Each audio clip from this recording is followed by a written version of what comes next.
an initial approach has been made from Manchester United for Viktor Gyökeres through intermediaries. That's what we've been told. United exploring the conditions around a potential deal. Rúben Amorim, of course, a huge fan of the player. He managed him for just over a season at Sporting. 66 goals he scored for Rúben Amorim. He's got 97 in 102 appearances for Sporting. We understand he's got a gentleman's agreement to leave Sporting this summer for offers above £58 million, 70 million euros. He does have a release clause around £84 million, but we understand bids around 70 million euros could be enough for a transfer this summer.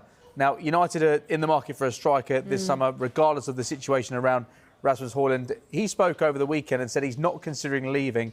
He's going to fight for his place. He's got a long contract at the club. He's not looking to leave. United have a number of options they're looking at in that number 9 position, but an initial approach has been made to try to sign Viktor Gyökeres, and that would be a huge signing for Manchester United, because it was thought that he'd want to play Champions League football next season. Well, he won't even get European football at Manchester United, but it seems that pulling power at United is still there.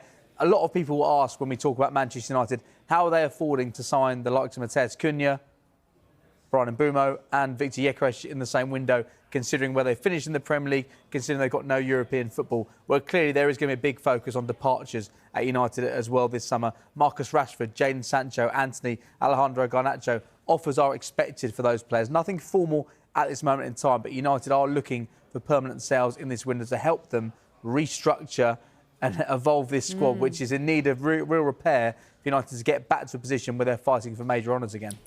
Man United last week had new contacts with Viktor Gyökeres camp to be informed on the situation. Something like, okay, if Arsenal are not doing the deal, we are still there, we are still interested. Then for Man United, we have to see financially how they can make it happen, because with Champions League football, I'm 99% convinced that they were going to close the Gyökeres deal quite quick. I think that was the feeling. Then no Champions League football, they lost the final in Bilbao, and so it's more complicated financially. But for Viktor Gyökeres, Man United called again, so let's see if they will be able to make it happen. But there were new contacts with the agents of the player.